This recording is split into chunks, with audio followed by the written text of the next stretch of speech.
ኦኬ እንግዲህ አንዴ እንትን ድንግልናዋ ንጽህናዋን አስወስዳለች እቺ ፈልፈልቱ ምናም ነገር ይያሉ እሷን ያው በቀበቶ በምንም ሊገርፏት ይችላል ይሆናል ልጅ ናቻ ወንድ ልጅ ወንድ ነው ወንድ ልጅ ወንድ ነው እንዲያደርገው ነው የመጣቸው አዳም ከመውደቁ በፊት ማውራት አይችልም መግባባት አይችልም ነበር ነው ወይስ ከመውደቁ በፊት በምን ቋንቋ አወራ ነው ጥያቄ ታሱ ግልጽ አይደለም አዳም ከመውደቁ በፊት በምን ያናግረው ነበር እኮ በምን ያናግረው ነበር ስል ቋንቋ እየጠየቅን ነው ጥያቄ ምንድነው አንድ የዳነ ሰው በጌታ በኢየሱስ ክርስቶስ ያመነ ሰው ደህንነት ተምሮ ተጠምቆ የጌታ አራት ነው መውሰድ የሚችለው አይደለ በጌታ አምነው ሳይጠመቁ የጌታ አራት ሲወስዱ አየውኝና ጠይቄያለሁ ስጠይቅ ደግሞ በጌታ መሆናቸው ብቻ በቂ ነው የሚል መልስ ነው ያገኘውኝና ለዛ ነው ለመጠየቅና ለማብራራት እንድታብራሩልኝ እናንተም እየገባኝ ተባረኩ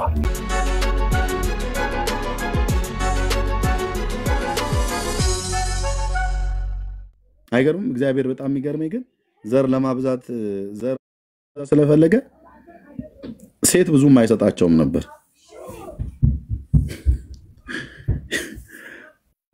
ያዕቆብ እኮ 12 ልጆች ሲወልድ ከ3 አንድ ነች ለሴት አመልጣ መጣች ተብሎ እንደሚባል የመጣችው ዲና ከዛ ታሪኳም ራሱ ቀውጣፋ እኮ የለም በቃ ታግባ የሚታወቀው ነገር እኔ ሰኬም ሰዎች ወሬ ልታይወጣ ድንግልናዋን አስወስዳ በሷ ጦስና ጥምቡሳስ ምክንያት እንደሚባለው ያው ለዊና ስምዖን የመከሩት ምክር በጣም አደገኛ ነበር በጣም አደገኛ አንድ ተወልዳ አገር ከተማ ፈረሰ በሷ ምክንያት ጭፈራ ለመሄድ እንዳንዳንድ ጴንጤ ተንቀሽቀሻ ሄዳ ዓለም ተሄደ እሺ በማንሽ በጌታ ነኝ እና የት ነው ትሄድላለች ናይት ክለብ በአንቺ ምክንያት ጦራን ማዘዘም እዛው ተውጣሽ ትቀሪያለሽ ጫው ሞቃኝ ብላ ራሷ ልትታጠብ ሻወር ወስጄ ልምጣ ብላ 1 ኪሎ ጫው ወንዝ ወረደ ተብሎ ይባላል ስትመለስ ያታ እዛው ቀልጠሽ ነው የምትቀሪው እህትዬ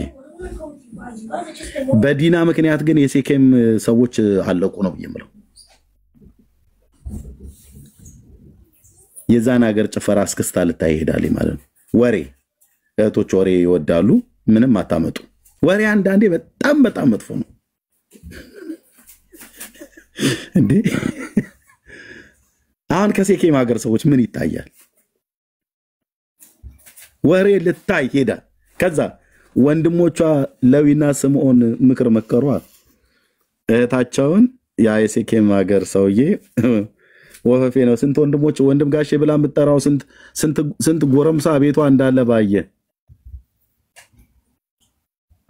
እሱ ያው አስገድዶ ደፈራት እና ደሞ አለማፈሩ መጥቶ ልጅህ ለልጄ ምናም ነገር ብሎ ሲል ይሄ ምክር እኔ የለዊና የስምዖን ምክር ወይ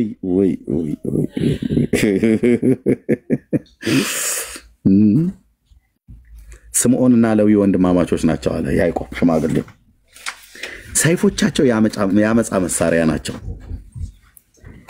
በምክራቸው በእነሱ ምክር ነፍስ ያተግባ አልተባበራቸው ማለት ከጉባኤያቸውም ጋር ክብሬ አትተባበር ለምን እንደዚህ ተላለ ልጆች አሉልም እንደ አባባ ያዕቆብ ብለብተው በቁጣቸው ሰውን ገለዋልና በገዛ ፈቃዳቸው በሬን አሰናክለዋልና እግዚኦ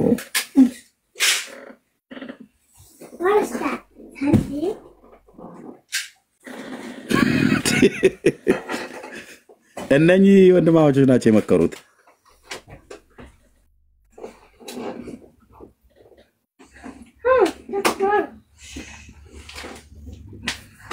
ሌላው ነጋድ ነፍታሌም ኦኬ እንግዲህ አንዴ እንትን ድንግልናዋን ንጽህናዋን አስወስዳለች እቺ ፈልፈልቱ ምናም ነገር ይያሉ እሷን ያው በቀበቶ በምንም ሊገርፏት ይችላል ይሆናል ልጅ ናቻ ሽማግሌው ምንም አያረጋትም ወፌላላ ሊሰቅሏት ይችላሉ ወንድሞቿ አንቺ ማንንም ልታሰድብ ይዘይርሽ ምናም ነገር ብለው ልክ ሊያስገቧት ይችላሉ 11 እንደ ስንዴ ሊወቋት ይችላሉ ማከለ ያስቀምጠው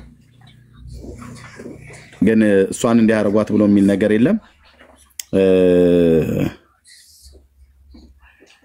ዝም አሉ ዝም ብለው ምክር መከሩ በምክራቸው እነሱ በመከሩት ምክሬ ውስጥ የኔ ነፍስ አትግባ ነው ያለው ያዕቆብ አባትየው። እነኚህ ልጆች ማን ስምዖንና ሌዊ ኧረ እኔ በፍጹም ከጉባኤያቸውም ጋር አልተባበርም፣ በምክራቸውም ነፍሴ አትገባም።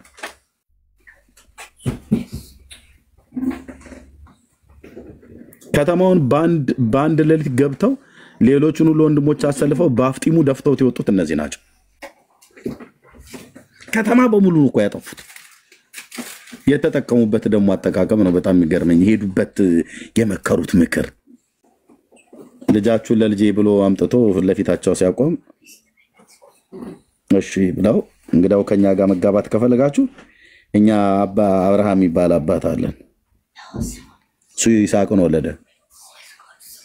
ይስሐቅ ደግሞ አባታችን ይሄ ያዕቆብ እና ኤሳውን ወልዷል። እና ይገርማችኋል እኛ አባታችን ጋር ኪዳን አለ።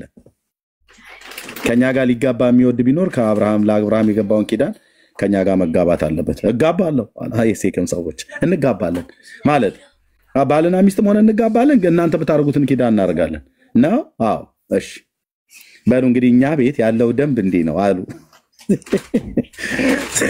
ሱሬን ፍታው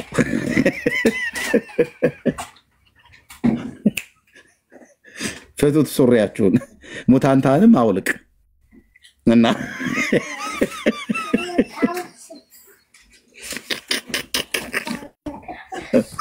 ተጫወቱባቸው አላገጡባቸው። ሚውታር አንቺ ላይ ማለት ሚውታር አከ የሳስብ ይገርመኛል። እሺ እንዴ ይኸውልህ ደበል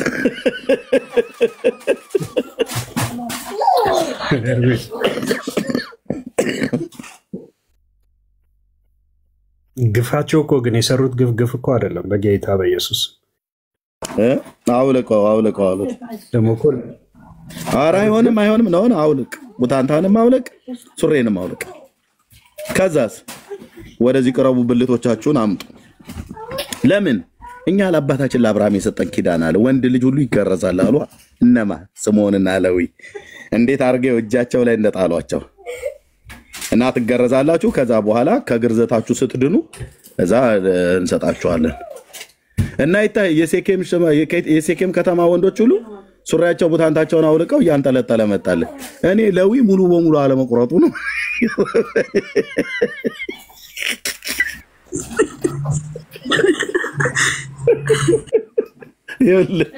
በስምዖን ብስጭት በሌዊ ብስጭት ሙሉ በሙሉ ወገብ አገዳው ቢቆርጠው ምን ይሆናል?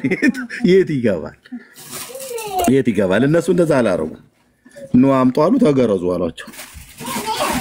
እኔ እርግጠኛ ነኝ በወቅቱ ኡስታዝን አስገቢ እህትየው ኡስታዝ ናግባ ኡስታዝ ነው እንዴ? ታዲያ እኔ እኮ ሲጠፋ ገብቶ ናና ኡስታዝዬ ና እና እንደዚህ አድርገው አይ ሙሉ በሙሉ ራሱ አለመቁረጣቸው። ግን እኔ ዛን ቀን ስምዖንና ሌዊ ሲገርዙ የአብርሃምን ኮቨናንት እንዲቀበሉ ሲገርዟቸው የሴኬምን ሰዎች ሁሉ ሙታንታውን እያወለቀ ነው የቆመው አንጠልጥሎ ማለት ነው። ኦኬ አሁን ከዚህ ከጫፉ ላይ ነው አሁን የምንገርዝህ፣ ነገ አንገትህን በጥሰው የለ እያለ ያሉ ይመስለኛል።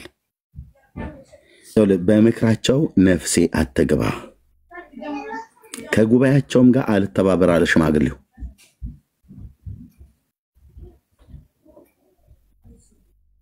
ማናማ ይሄንን ዱለታ የዶለቱት በሴኬም ሰዎች ላይ እህታቸውን ዲናን ስላስነወሯት የማን እህት ደፍሮ ማን ይተኛል? እናጭዳዋለን ከተማውን ሁሉ። አረ ሽማግሌ ይስማ፣ ሌዊና ስምዖን በዛ ሌሊት ሲያወሩ ይስማ፣ አባታችን ሽማግሌ ይስማቶ እኛ ለይሳኮር ለነዛ ብሎ እነግራቸዋለን። አንድ ሰው ትንፍሽ እንዳይል። አይ ቲንክ በዛን ጊዜ ቢንያም ህፃን ይመስለኛል። ዮሴፍንም እሱን የማይወስዱትም ሌሎቹ ናቸው የሄዱት።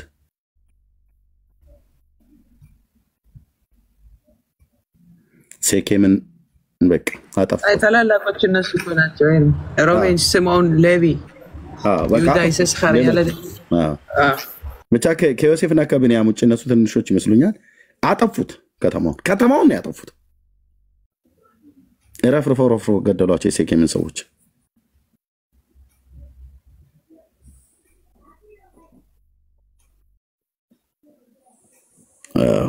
በዛት ልጅ ሴት ምክንያት ወሬ ልታይ ሄዳ የሴኬምን ሀገር ሰዎች ጭፈራ ልታይ ሄዳ ማለት ጭፈራ እንዴት ነው የሚያደርጋቸው ብላ ማለት ነው።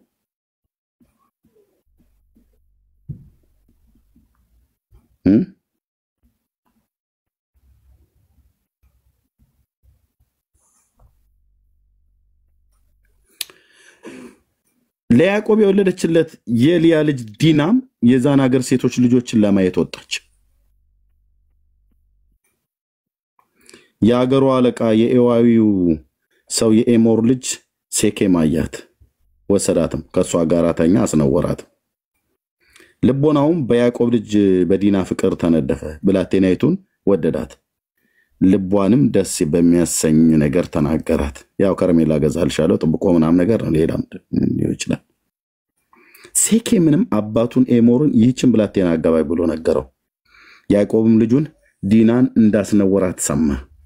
ልጆቹም ከከብቶቻቸው ጋር በምድረ በዳ ነበሩ፣ የያዕቆብ ልጆች ማለት ነው። ያዕቆብ እስኪመጡ ድረስ ዝም አለ፣ አልሰሙም። ምድረ በዳ ነበሩ የነበሩት።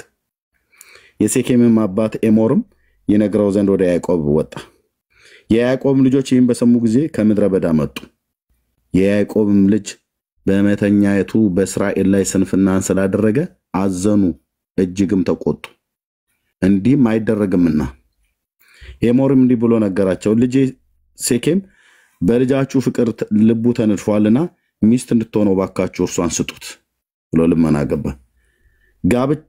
ጋብቾችም ሁኑን፣ ሴቶች ልጆቻችሁንም ስጡን፣ እናንተም የኛን ሴቶች ልጆች ውሰዱ፣ ከኛ ጋር ተቀመጡ፣ ምድሪቱን በፊታችሁ ናት፣ ኑሩባት፣ ነግዱባት፣ ግዟት። ሴኬምም አባቷንና ወንድሞቿን እንዲህ ብሎ አለ፣ በፊታችሁ ሞገስ ባገኝ የምትሉኝን እሰጣለሁ። ብዙ ጫማ፣ እጅ መንሻ አምጣ በሉኝ፣ በነገራችሁኝም መጠን እሰጣለሁ። ይህችንም ብላቴና ግን አጋቡን። የያዕቆብም ልጆች ለሴኬምና ለአባቱ ለኤሞርም በተንኮል መለሱለት። ያውልህ ጫውታው ተጀመረ ማለት ነው። አሁን ጫውታው ተጀመረ። አሁን ጥግ መያዝ ነው። አሁን ለዊ ተቆጥቷል። አሁን ስምዖን ተቆጥቷል። አሁን በሙሉ ተቆጥቷል። የያዕቆብ ልጆች ከምድረ በዳው ተጠርተው የመጡት እንዴት እየተሯሯጡ እንደመጡ አሰብ። መንጋውን ተታው ነው በተናው ነው አይዶን ነው የሚታወቅ ነገር ተቆጥተዋል። እህታችሁ ተደፈረ ተብሎ 11 ወንድሞች ያሏትን ሴት የማይነካነካ የንብቀፎ እንደማለት። ያዕቆብ ልጆቹን ለሴኬምና ለአባቱ ለኤሞር በተንኮል መለሱለት። የያዕቆብ ልጆች ለሴኬምም ለአባቱም ለሴኬም አባት ለኤሞር ማለት ነው በተንኮል መለሱለት።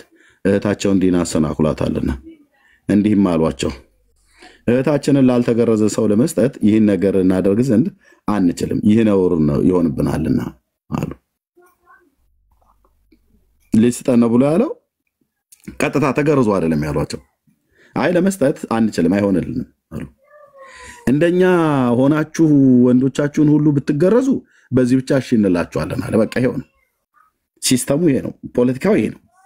የስምዖንና የሌዊ ሌሎችም ሙሉ አይናቸውን እያፈጠጡ ማለት ነው። እንደኛ ሆናችሁ ወንዶቻችሁ ሁሉ ብትገረዙ እኛ ተገርዘናል እያሏቸው ነው። ልክ ነው፣ ተገርዘዋል። ሴቶች ልጆቻችንን እንሰጣለን፣ እናንተም ሴቶች ወንዶችን እንወስዳለን፣ አንድም ሕዝብ ሆነን ከእናንተ ጋር እንኖራለን አሉ። ወጥመዱ ስለማስገባት ነው። ትገረዙ ዘንድ ግን እኛም ባስሙ ልጃችን ይዘን እንሄዳለን አሉ። ቆይ ከዚህ መስመር ውስጥ ይግቡልን እንሰራላቸዋለን ብሎ ማለት ነው። በትከሻ እየተነካኩ የኔ በአይን እየተተቃቀሱ ለለው ነፍታሌም ብዙ ትግቱጋ ያርገ ይሁዳ አረጋጋው ለው ትንሽ ቀደም አትበል፣ በቃ ቻለው እዚሁ እንትን በልና በዚሁ በራሳቸው ቋንቋ እየተነጋገሩ እነዛም በራሳቸው ፒሪ ይላሉ። እነዚህም እየተነጋገሩ ብዙ መሰማት የለበትም ምናምን ነገር ብለው መክረዋል። ምክንያቱም የማይነካ ነገር ነው የነኩት። ደቦል አንበሳ ማዕት ነው ዘይት ሰበሰበው። ነገራቸውን በኤሞር ልጅ በሴኬምና በኤሞር ዘንድ የተወደደ ሆነ። ከዛ ብላቴና ያሉትን ያደርግ ዘንድ አልዘገየም። ወዲያው ነው ደግሞ የሰማው ንግግሩ። በቃ ብሎ ያው ያዕቆብንም ልጅ ወዷልና እርሱም በአባቱ ፊት ሁሉ ካሉት ሁሉ የከበረ ነው። ብላቴናውም ያሉትን ሁሉ ያደርግ ዘንድ ምን አድርግ ነው ያሉት? ተገረዝ ነው ያሉት። እኛ ተገርዘናል፣ ተገረዝ አሉት ነው። አዎ ምንን ያው እንትንን ትገረዛለህ፣ ያደረክበትን እህታችንን ያደረክበትን እንገርዛለን፣ ከኛ ጋር ኪዳን መፈጸም አለብህ አሉት። አቤቱ ጌታዬ አድሬ ነው። ይሄ ዝም ብዬ ሳስበው በጣም አንዳንድ ታሪክ ላይ በጣም ነው ቆየው አልኩ። ኤሞሩም ሴኬም ልጆቹን ሁሉ ወደ ከተማቸው አደባባይ ገቡ። ለከተማው ሰዎች ሁሉ እንዲህ ብለው ነገሩ። ማለት ያው እዚህ ልጄ ሴኬም የያዕቆብን ልጅ ዲናን ወዷል፣ እሷ ደግሞ 11 ወንድሞች አሉ እና እንሰጣቸዋለን ብለው አሉን። በእርግጥ ቃል ገብተውልናል። ግን ደግሞ የነሱ ባህላቸው፣ እነዚህ የያዕቆብ ልጆች ባህላቸው ተገርዘዋል። ምናቸውን ያው የወንድነት እንትናቸውን ተገርዘዋል እና እኛንም ሊገርዙ ሙሉ በሙሉ የሚቆርጡት አይ እንደዛ እንዳይደለ ነገር ሙሉ በሙሉ አይቆርጡትም እና የሆነ ከጫፉ ላይ ይቀነጠባል ስጋ ማለት ነው። እና እሱን ካረጋችሁ ልጅ እንሰጣለን ብለዋል። ሰውየው ደግሞ በጣም ታዋቂ ነው፣ ኤሞር ሴኬምም ልጁ ነው እና የከተማው ሕዝብ ሁሉ ነው የሚሰማቸው። እና ባካችሁ እኔም ልጄን ከነሱ ጋር ጋብቻ ልንፈጽም ነውና በሙሉ የከተማው ወንድ ሁሉ ነው ይገረዝ ብለው ያሉትና እንደ ውሃ ቀጂ እንደ ቧንቧ ወይ እንደ ዳቦ ሰልፍ እንሰለፋለን። የግርዘቱን ቀን እነሱ ይመድባሉ። በዛን ቀን እያንዳንድ ስትመጡ ወይ ሸርጥ ለብሳችሁ የምትመጡት ቦታንታ ነገር እንዳታረጉ ያው እየገረዙ እንትን ሊሉ ነው። እውነታችሁን ነው። ግን ትልቁን አይቆርጡብኝም፣ አይነኩብህም፣ አይዞህ ተረጋጋ። እንዲሁ የሆነ ፊልሙ ይታየኛል።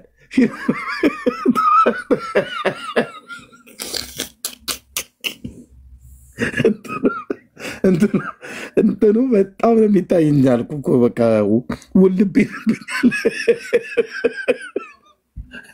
አይቆርጡትም፣ ዋናውን አይቆርጡትም። እንግዲህ ቃል ገብተዋል፣ በዚህ ጉዳይ ገብተዋል።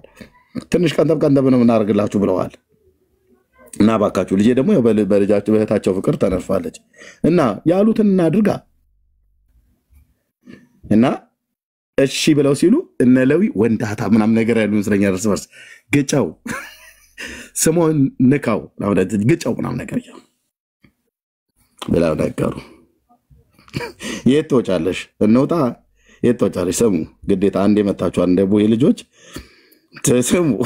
ታሪኩን እንደ ፊልም ስትከተከታሪ ነው የምትውለው።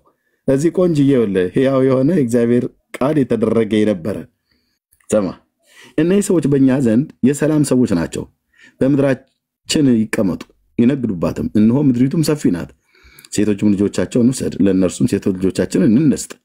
ነገር ግን አንድ ሕዝብ ሆነን ከኛ ጋር ይቀመጡ ዘንድ በዚህ ነገር ብቻ እሺ ይሉናል።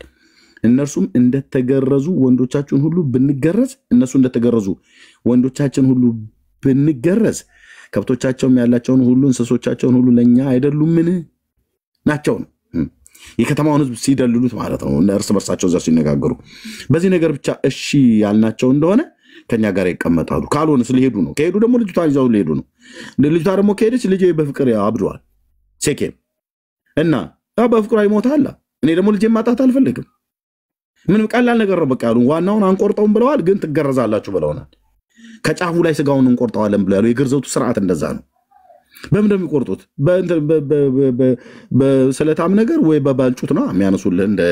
እንደ በጌልጌላ ላይ ኢያሱ በባልጩት ገረዛቸው የሌለ በመቁረጫውን አትጠይቅ። ዋና ይቆረጥልሃል ነው። እሱን ከታች ይቀነጥቡልሃል። በኋላ ግን አሳርህን ሊያሳዩ ነው። ምን እንደተቀጠረ ምን እንደታቀደ ምንም የሚታወቀው ነገር የለም። ሰሞኑና ሌዊ ብቻ ናቸው እዚህ ጋር የሚያውቁት። እነ ንፍታሌም እነዛ ብለውን እንኳን ብዙ የሚያውቁት ነገር ያለ አይመስለኝም። ሌዊና ስምዖን ግን መካከላቸው ቁጭ ብለው ምክር መክረዋል። እሺ ይቀመጣሉ። ከተማይቱ በአደባባይ የሚወጡ ሁሉ የኤርሞና ልጆቹን ሴኬምን እሺ አሉ። ከከተማይቱ አደባባይ የወጡ ወንዶች ሁሉ ተገረዙ። እያንዳንዱ ወንድ ከተማ ወንድ አልቀረም፣ በሙሉ ከላይ እስከታች ከሽማግሌ ከሊቅ እስከ ደቂቅ የለም። የዛን ቀን እጃቸው እስኪዝል ድረስ እነ ሌዊ ሲበጥሱ ነበር፣ ሲቆርጥ ንፍታሌምም ሲቆርጥ፣ አሼርም ሲቆርጥ፣ አሁን እንደዚህ ቆርጥልሃለሁ ነገ ደግሞ መንጀራትን ብዬ ደፋለሁ እያሉ ማለት ነው። ነገሩ ሌሎቹ አያውቁም። ስምዖንና ሌዊ ጋር ነው ተንኮል ያለው። ስምዖንና ሌዊ ጋር ነው ያለው። ተገረዙ። የግርዘት ቀን የሚታረድ የሚበላ ነገር ካለ በልተዋል።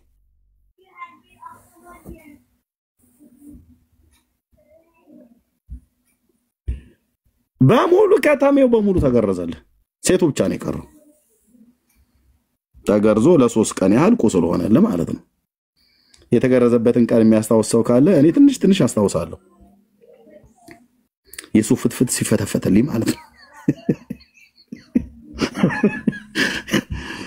ሶስተኛው ቀን በሆነ ጊዜ እጅግ ቆስለው ሳሉ ቆስል ነው። በሶስተኛው ቀን ምን ማያራምደ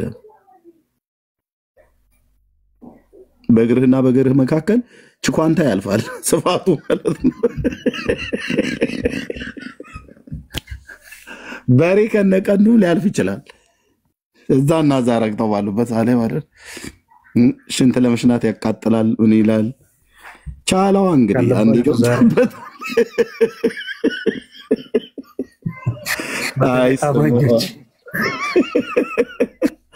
አይ ስምዖንና ሌዊ በምክራቸው ነፍስ ያትግባረ ሽማግሌው በምክራቸው አልተባበረም። በምክራቸው ነፍሴ አትግባ ከምክራቸው ጋር አልተባበረም ማለት። ሶስተኛው ቀን ቁስል ሆነው ሳሉ የዲና ወንድሞች የያዕቆብ ልጆች ስምዖንና ሌዊ ይኸውልህ ነገር ጠንሳሽ ይኸውልህ ስምዖንና ሌዊ የራሳቸውን ሰይፋቸውን ይዘው ሳይፎር ወደ ከተማ ገቡ። ሁለቱ ብቻቸውን ፍርሃት የሚባል ነገር የለም። ማን ነገር ለማየት ጓጓው መድኃኒዓለም ያደርስ በልቻው እሺ ፕሪች ዘ ጎስፕል ይለኛል። አንተ ታዲያ ቁርአን እየቀራሁ ነው እንዴ? በል ከዚህ ቤት ሄድ፣ ሁለተኛ እዚህ እንዳትመጣ። የአምላኬን ቃል እኮ ነው የማነበው። ፕሪች ዘ ጎስፕል ይላል። ጎስፕል ምንድን ነው? በል ሁለተኛ እንዳትመጣ እዚህ። እሺ ብሎክ አድርጌ አስወጥቻለሁ። የእግዚአብሔር ቃል ለትምህርትና ለተግሳጽ ልብንም ለማቅናት በጽድቅ ላለው ምክር ይጠቅማል ብሎ የእግዚአብሔር መንፈስ ያለበት መጽሐፍ ነው። ኦኬ ለምን ወደዚህ ገባ ነው?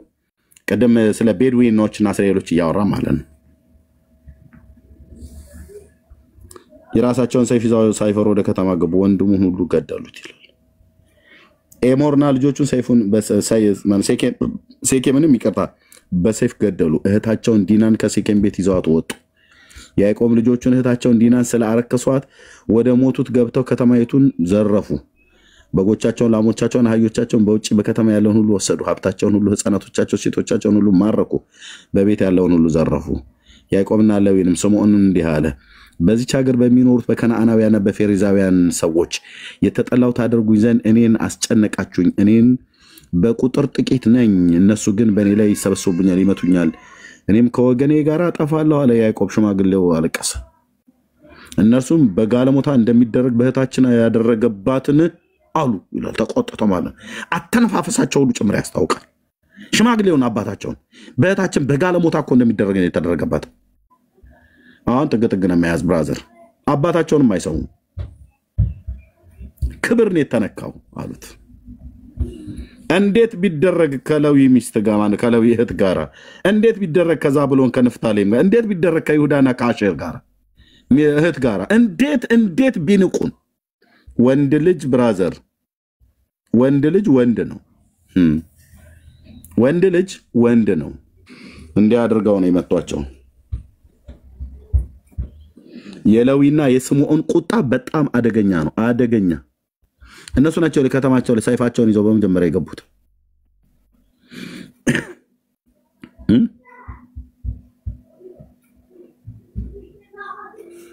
ስምዖንና ሌዊ የራሳቸውን ሰይፋቸውን ይዘው ሳይፈሩ ወደ ከተማ ገቡ ይላል። ሳይፈሩ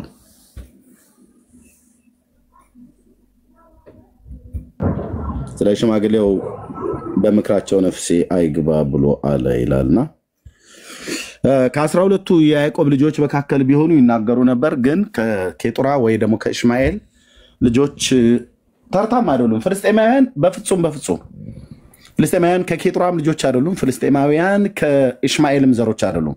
ፍልስጤማውያን ቀደም እንዳልኳችሁ ነው። ትንቢተ አሞጽ መጽሐፍ ምዕራፍ 9 ቁጥር 7 ላይ 7 እና 8 ላይ ከኮፍቶር የሚባል ምድር ነው። እሱም ደግሞ ደቡብ አውሮፓ ወደ ፈረንሳይና ሰሜናዊ መቄዶኒያ አውራጃና የደቡብ አውሮፓ በተባለችው በፈረንሳይ አካባቢ ላይ ይኖሩ እንደነበር የመጽሐፍ ቅዱስ ተማሪዎች ታሪካቸውን ይናገራል። ከዛ አካባቢ ላይ የመጡ ሰዎች ናቸው። ጥንታዊ ህዝብ ነው ፍልስጤማውያን። በአብርሃምም ዘመን ነበሩ። ናይ ነው ብለን ምንለው ተባረኩ። እነዚህ ቤድዊን የሚባሉት አሁን ያሉት ጎሳዎች ቀደም ያሳየኋችሁ በሶሪያ፣ በሊባኖስ፣ በኢራቅ ምናምን ነገር እስከ ቱርክ ድረስ ላይ በሊባኖስ፣ በእስራኤል፣ በጆርዳን ኢቭን አይ ቲንክ እስከ ግብጽ በረሃ ድረስ የሚሄዱ ይመስለኛልና ይንቀሳቀሳሉ። አርቢዎች ናቸው። አብርሃም በነበረበት ዘመን የሚንቀሳቀሱት የእስማኤልም ልጆች እንደዚህ አይነት ነገር ነበራቸው። መንጋና ከብቶች ምንድነው መንጋ አርቢዎች ነበሩ፣ ፍየሎችና በጎች። ኢሳይያስ 60 ላይ እንዳየነው ማለት ነው። ይሄን ላለው ተባረኩ፣ ጸጋ ይብዛላችሁ። ኡስታዝዬ እንኳን ደህና መጣ።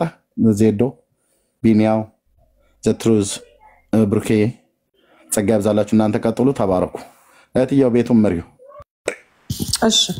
እሺ ኤርሚዬ ተባረክ፣ ጌታ ዘመንህን ይባርክ። ዋው እኔ ግን እንደው ብትቀጥለው ሁሉ ደስ ይለኛል። በጣም ነው የሚመች ታሪክ ስለሆነ ማለት ነው። አይ ቲንክ የዛ አካባቢ ነዋሪ ሰው ሁሉ መገረዝን የጀመሩት የዛኔ ነው ያስባለሁ። ከዛ ውጭ ግን ሩታዬ በቃ ተመልሶልኛል ብላኛለች በውስጥም። ሩታዬ እንኳን ተመለሰልሽ። ያ እንደተባለው ነው። ፍልስጤምና እስራኤሎች ወንድም አቤልዬ ዳግዬ ነሽ? ሰላም ነህ? እግዚአብሔር ይመስገን። ሰላም ለዚህ ቤት እንዴት ናችሁ? አይደበቅም። ጌታን ተቀብላለህ? እኔ ከተቀበልኩ ስንት ዘመን አለ። እውነተኛው አምላክ እስራኤል እኔ ጋር እኮ ነው ያለ። በእውነት ነው የምልሽ። እኔም ጥያቄ ምን አለ መሰለሽ፣ አንድ ጥያቄ ነው ያለኝ። አዳም ዕፀ በለሱን ከመብላቱ በፊት በምን እግዚአብሔር ያናግረው ነበረ? በድምጽ። በምን አይነት ድምጽ? ድምጽ የመጣ እኮ ከበላ በኋላ ነው። አዳም የታለ ሲለው አዳም የታለ ሲለው በላሁ ተሳሳትኩ ብሎ የተናገረ ዕፀ በለሱን በበላ ጊዜ ነው።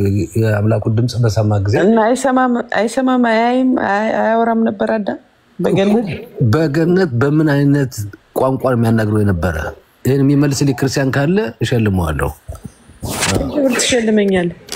እኔ መላንቺ ሁሌ እንደሸለምኩሽ አይደል? የስንት ዘመን ጓደኛዬ።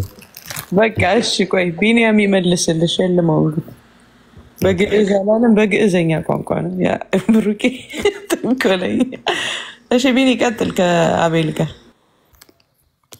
በቃ ያው ብሩኬ መለሰለት በግዕዝ ኖ መረጃ አምጣ። የለኝም እደግ በዕብራይስጥ ነበር የሚያወራው። ይመልስለት እንዴ? ግዕዝን ካላመንክ በዕብራይስጥ ነበር የሚያወራው። ዕብራይስጡን መረጃ የለም ነው ማለት ጥያቄን በደንብ ልንገርህ አለ በደንብ።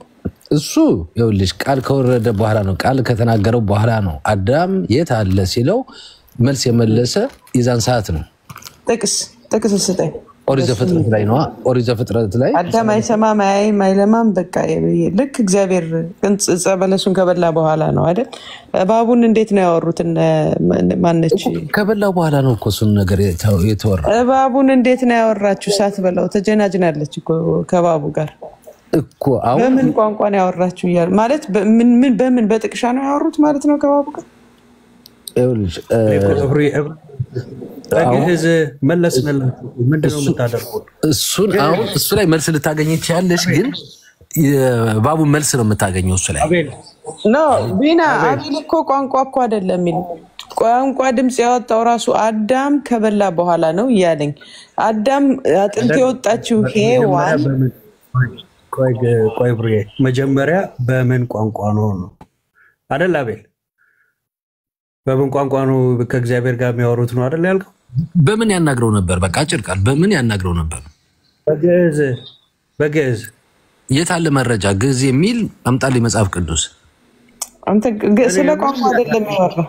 አያወራም ነው እኮ የሚለው። አዳም ጭራሽ አያወራም ነበር ከበላ በኋላ ነው አይደል ጥያቄ? አቤል ይኸውልሽ ከመብላቱ በፊት ያወጣ አያወራም ነበር አዳም አይደል? አሁን በገነት ውስጥ የሚበሉ ነበሩ የማይበሉ ነበር። ይሄን ግን አትብላ ብሎታል አይደል? እዛ ላይ የምትረጀው። ስለዚህ እንደዛ ብሎ ይሄን ብላ ይሄን አትብላ ሲለው በምን አይነት ውስጥ ነገር ነው የሚናገረው የነበረ? አሁን እየመጣልሽ ነው እኮ በድምጽ ነው። አንተ ስለ ቋንቋው ማንነት አይደለም የምታወራ አይደል? ድምጽ ነው። ድምጽ ማሰማው ያለው እኮ ከበላ በኋላ ነው። የአምላኩ ድምጽ ሲሰማ ፈራው ሁሉ ተሸሸገ። ሰው ልጅ ፍርሃትን ሊያስወግድልን የመጣ በዛ ነው። እና ምንም ድምጽ ካልነበረ እባብና ሔዋን በምን ተወያዩ ከመብላቱ በፊት? አለ እሱ የባባውን መልስ ነው ልመልስልሽ የምችለው እኔ። ምንም የባባ አይደለም እሷ መልሳለታለች። ከዚህ ምኑን ብሉ ምኑን አትብሉ ተባላችሁ ሲላት መልስ ሰጥተዋለች አይደል? በባህሪው መናገር ይችላል ነው አሁን ባለበት ነው የምትል? በዘመንም ቢሆንም አይ እባብ እኮ ተረግሞ ነው መሬት ላይ ሁሉ ሄደ እንጂ እኮ ሳይረገም ቋንቋ ይናገር ነበር እንዴ? ባይናገር ታዲያ እንዴት አወራት እሷን? እኮ እሱን ለመልስልሽ አሁን የጠየቆሽን ጥያቄ ወደዛ ነይና መልስልኝ እኮ ነገርኩ። ከአዳም ከመብላቱ በፊት ሔዋንና እባብ አውርተዋል። ሔዋን የወጣችው ከአዳም አጥንት ነው። ሔዋን ካወራች አዳም ያወራል። ስለዚህ መልስልኝ እባብና ሔዋን እንዴት ዲስከስ አደረጉ ነው? በጥቅሻ ነው። ስለሽማ ክርስቶስ በምን እንዳናገረው ልታውቂ ነዋ። አይ ችግር የለውም እንዴ አንተ እሱ ቁጭ ብሎ እንዴት መሀል ላይ ጥያቄ ልትጠይቃለህ እንዴ? ጥሩ አሁን ልመልስልሽ ነው፣ ግን ሌላ ሰው የሚመልስ የለም አይደል? አንድ አቤል ሶሪ ሐሳብክን ግልጽ እንዲሆንልን አዳም ከመውደቁ በፊት ማውራት አይችልም መግባባት አይችልም ነበር ነው ወይስ ከመውደቁ በፊት በምን ቋንቋ አወራ ነው? ጥያቄ ራሱ ግልጽ አይደለም። አዳም ከመውደቁ በፊት በምን ያናግረው ነበር እኮ? በምን ያናግረው ነበር ስትል ቋንቋ እየጠየቅን ነው። እንግዲህ ከቋንቋ ውጭም ሌላም አለ እኮ በምን ስትለው ወይ በምልክት ነው ወይ እሱን አንተ መልስ። ጥያቄ ነው የጠየቁ። አይ ጥያቄህን ግልጽ እንድታረገው ነው እያልኩ ያለው። አይ ይሄ እኮ ይኸውልህ ደጭ ምረጭ አይደለም። በምን አይነት በምን እንዴት ይግባቡ ነበር ነው እያልከኝ ያለው? አው ከጌታ ጋራ አሁን ይሄን ብላ ይሄን አትብላ ሲለው በምን አይነት ነገር ነው ሲናገረው የነበረ? እሺ በንግግር ነው። በንግግር በምን አይነት ንግግር? ይሄው እኔና አንተ እንደምንግባባ አይነት ንግግር ማለት ነው። ይሄ ቃል ይባላል። ቃል እያወጣው እየተነጋገረን ነው። በዚህ አይነት ንግግር ማለት ነው ሲነጋገሩ የነበሩት። በቃል ያናግረው ነበር። ወይ ጉድ! እሺ ምንስ ይለብስ ነበር? ቆይ መልሱ አንድ ስለሆነ ነው የምነግርህ። ሱፍ ይለብስ ነበር። ሱፍ ነበር የሚለብስ። ምን አይነት ጥያቄ መረጃ ይሰጥ የጥያቄ ነው። ይኸውልህ ቆይ ወይ መልስ አልመልስም ነው የሚባል። አላውቅም። አንዴ ቆይ አይደለም ቆይ ምን መሰለህ የሚሻለው ምን መሰለህ፣ አሁን እኛ ኦርቶዶክሳውያን አይደለንም። እሺ አሁን ስለ መጽሐፍ ቅዱስ እየጠየቁ ስለ ኦርቶዶክስ እኮ ስማ፣ በቃ ይኸውልህ ስማ ቢለው እኛ ኦርቶዶክሳውያን አይደለንም። አሁን መጽሐፍ ቅዱስ እየጠየቁ ስለ ኦርቶዶክስ ለምን ትሄዳለህ ነው ምንድን ነው? አሁን እኮ ስማ፣ እኛ ምን ለማለት እንደፈለኩ ካልሰማህ እኮ እያልኩ ያለሁትን አትረዳ።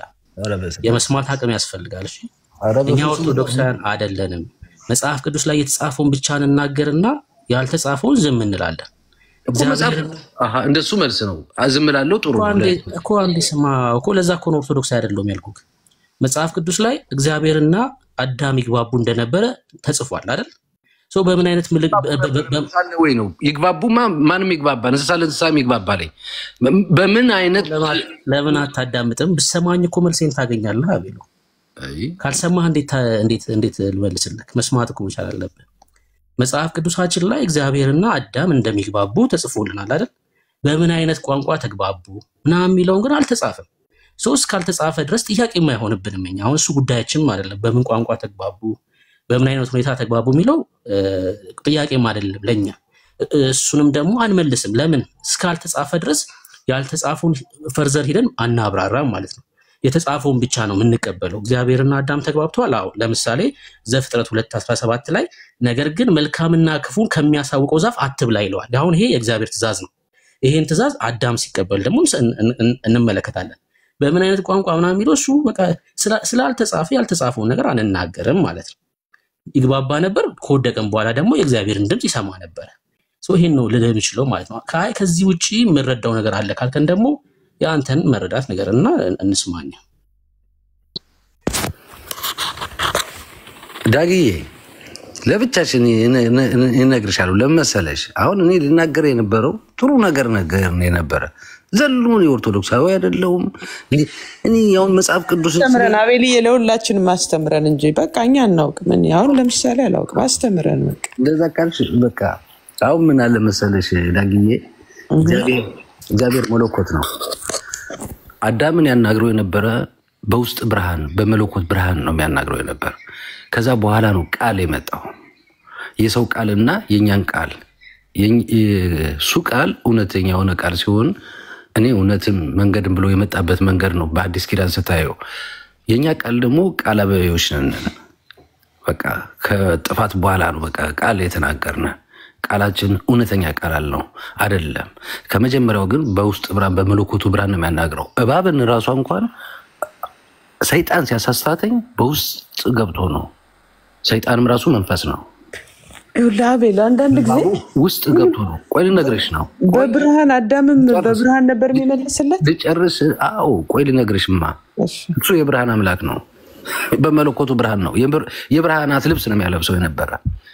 እንዳሁን ቅጠል ለብሰን እንደለበስ ነው ሳይሆን የብርሃናት ልብስ ነው የሚያለብሰን የነበረ። አቤል ግን እኮ እኔ አሁን በጣም ብዙ ጥያቄ ፈጠርክብኝ። አሁን ለምሳሌ እባብንስ ሲረግመው በሆዱ እንዲሄድ ከምድር አራዊት ሁሉ ተንኮለኛ ነው ሲለው እግዚአብሔር አሁን ያ ሁሉ በሔዋን ውስጥ ሆኖ ነው ይሄ ሁሉ የተረገመው? እሱ የተረገመው እንግዲህ ያለ ባህሪው እንስሳ ነው እባብ። ያለ ባህሪው በባህሪው ውስጥ ገብቶ መንፈስ ርኩስ መንፈስ ሔዋንን ይህን በበላችሁ ጊዜ አይናችሁ ይገለጣል ብሎ ተናገረ። በሔዋን ውስጥ ሆኖ ነው አልከኝ። እኔ አሁን ቆይ በእባብ ውስጥ ሔዋንን አላነሳውም እስካሁን ድረስ ስለ እባብ ነው እያወራ። በብርሃን ውስጥ በሔዋን ውስጥ ገብቶ አሳሳታት እኮ ነው ያልኩህ። አልሰማኸውም ራስህን ወይስ አሻሻልከው? አሁን ላይ አዳምን የሚያናግረው የነበረ በብርሃን ውስጥ ነው ስለ ነበረ። ከዛ ወደ እባቡ ነው የመጣው። ቃል በቃል ንድ ከሆነ እባቡ እንዴት አድርጎ አናገራት ሔዋንን? ያለ ባህሪው ገብቶ እንግዲህ ሰይጣን መንፈስ ነው። እሱም አይዳሰስም አይጨበጥም። ያለ ባህሪው በእንስሳ ባህሪ ውስጥ ገብቶ ነው ሔዋንን ያናገራት እንጂ እባብ ተናጋሪም አይደለም። ከመጀመሪያው እንስሳ ነው። ስለዚህ የዛን ሰዓት አደመጠች። በምን ቋንቋ አወራት? በብርሃን። እሱ እንግዲህ ራሱ የአጋንንትን ትምህርት እያደመጣችሁ ትመጣላችሁ ይላል እኮ መጽሐፍ ቅዱስ። አጋንንትም ይደመጣል እኮ ይሄን አታውቅም እንዴ? ኖ በብርሃን የሚደመጠው ሳይሆን በምን ቋንቋ አወራት እኮ። የአጋንንት ትምህርት አለ የሚደመጥ አልኩ። የሚደመጥ እሷ ያደመጠችው የአጋንንትን ትምህርት እያደመጡ ይመጣሉ ይላል አይደለ? አጋንንት ሔዋን በምን ቋንቋ አወራት? ሔዋንን በአጋንንት ቋንቋ። የአጋንንት ቋንቋ ምንድን ነው? ግዕዝ ነው። ድምፅ እየመጣ ሾካሾክ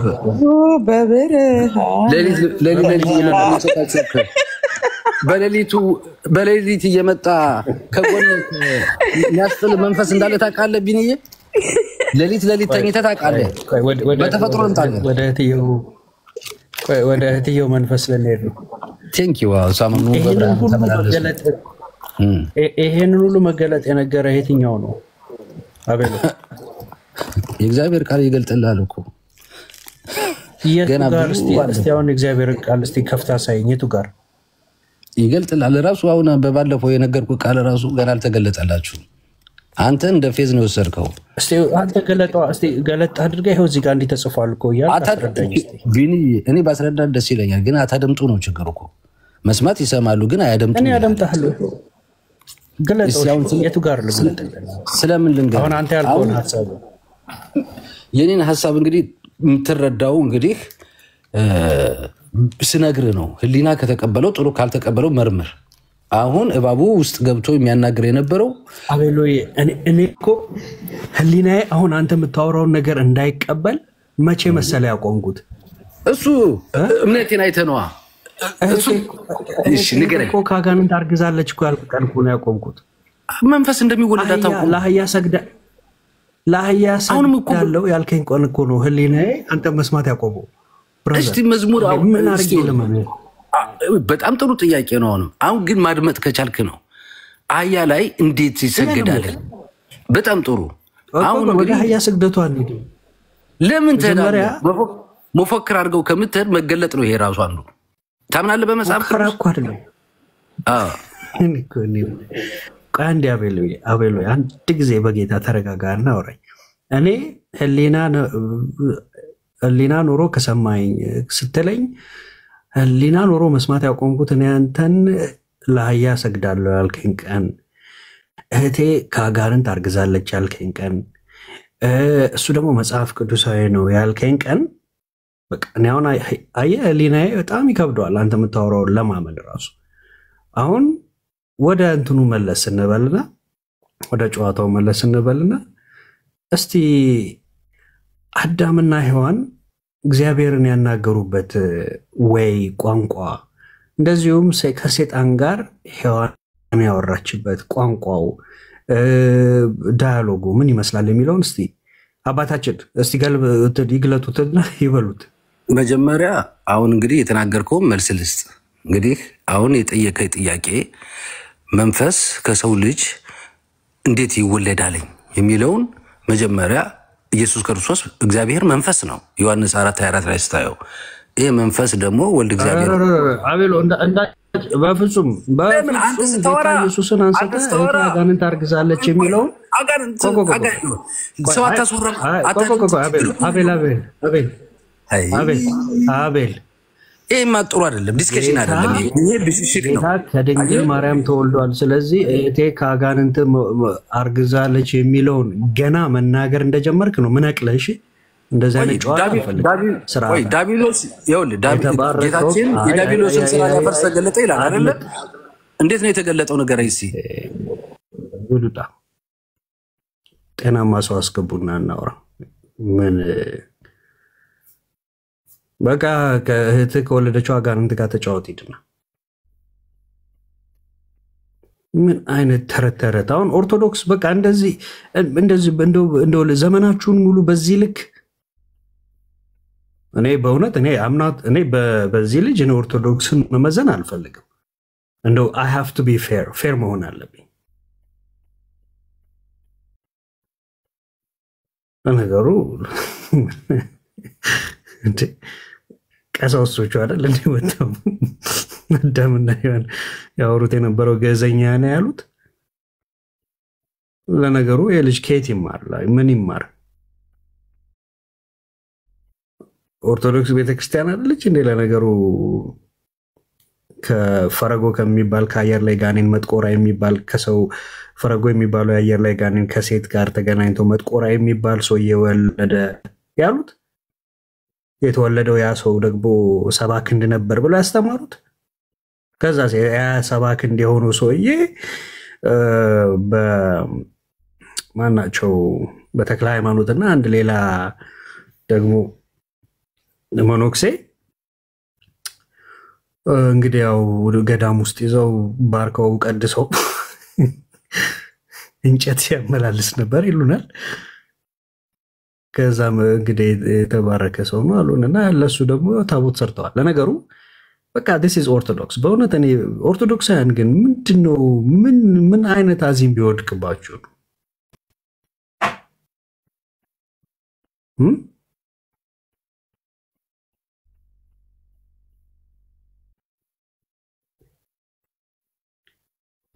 አይ በቃ መሳደብ ጀምረዋል። አሁን አጭ ብሎክ እያረኳቸው ነው። ኦኬ ጥያቄ ያላችሁ ሲሪየስ ወሬ ማውራት ነው።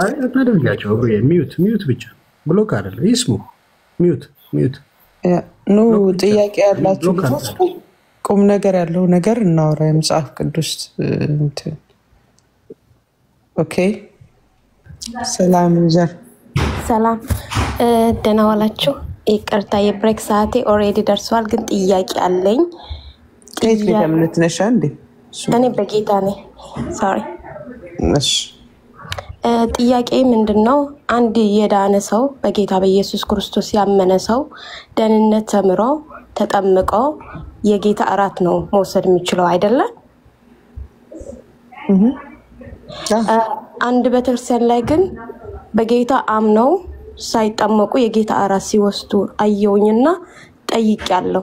ስጠይቅ ደግሞ በጌታ መሆናቸው ብቻ በቂ ነው የሚል መልስ ነው ያገኘውኝና ለዛ ነው ለመጠየቅና ለማብራራት እንድታብራሩልኝ እናንተም እየገባኝ። ተባረኩ። ተባረኪ። ግን የተጠመቀ የጌታ እራት ይውሰድ ያልተጠመቀ አይውሰድ አረኑ ሲጀመር የጌታ እራት እኔ በግሌ አሁን በግሌ ነው መመለስ የምችል። እኔ ጌታ እራትን በቃ እኔ ሰላም ባልሆንኩበት መንፈሴ ባልተረጋጋበት ቸርቹ ስለወሰደ አልወስድም። አንዳንዴ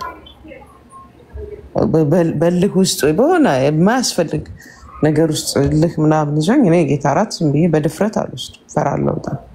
ግን እኔ ከተጠመቁ በኋላ ካልተጠመቁ በኋላ እኔን አላውቀውም ስለ እውነት ዲቴይልም ገብቼ ውሃ ካለ ቢጠመቁ መልካም ነበር፣ ምን ችግር አለ ጌታ እንዳዘዘው ቢሆን። ግን ካመኑና ድንገት መጠመቅ የማይችሉበት ሁኔታ ካለ ጌታ እራት ካለ እንትን ቢሉም ችግር አለው ብዬ አላስብም። ግን እንደ ቸርቻቸው ይመስለኛል ፕሮሲጀር ያስቀመጠ ምንም ነገር የለም። ያው አይ እንትን ነው ጀነራሊ ችግር የለውም። እኔ አለው ብዬም አላምንም። አዎ ችግር የለውም። እምነት ነው ሰው መጠመቁ ድህነት እኛ በመጠመቅ አናገኝም።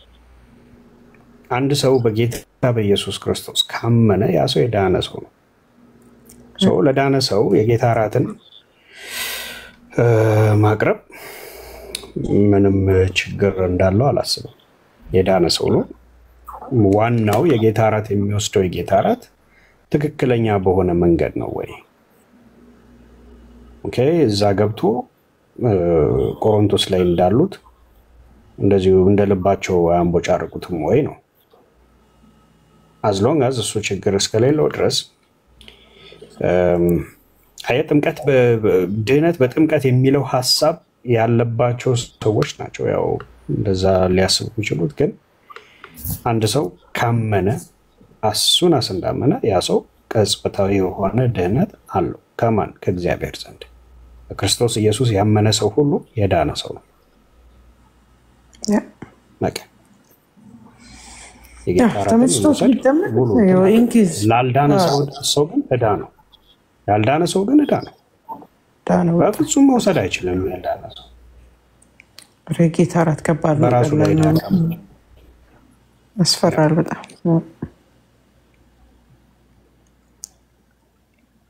ጌታ እራት ቂም ተይዞ የጌታ እራት ምናምን በጣም ፈራለሁ።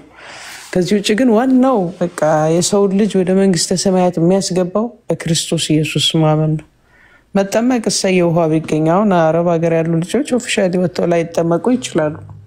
ስለዚህ ግን ድነዋል። ግን አልዳኑም ማለት አይደለም። ይሰሩበት ቦታ ላይ ወጥተው ለመጠመቅ ቻንሱ ላይኖራቸው ይችላል።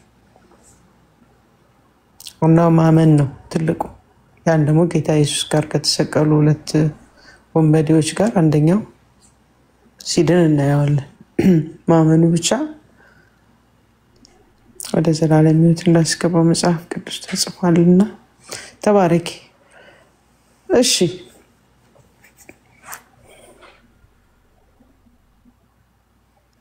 የጌታ ትእዛዝ አይደል እንዴ? ግን ያ ሁሉ ነገር ከተመቻቸልሽ እኮ ሁሉንም ማድረግ ይቻላል። ዋናው ግን የእግዚአብሔር ፖይንቱ ምንድነው?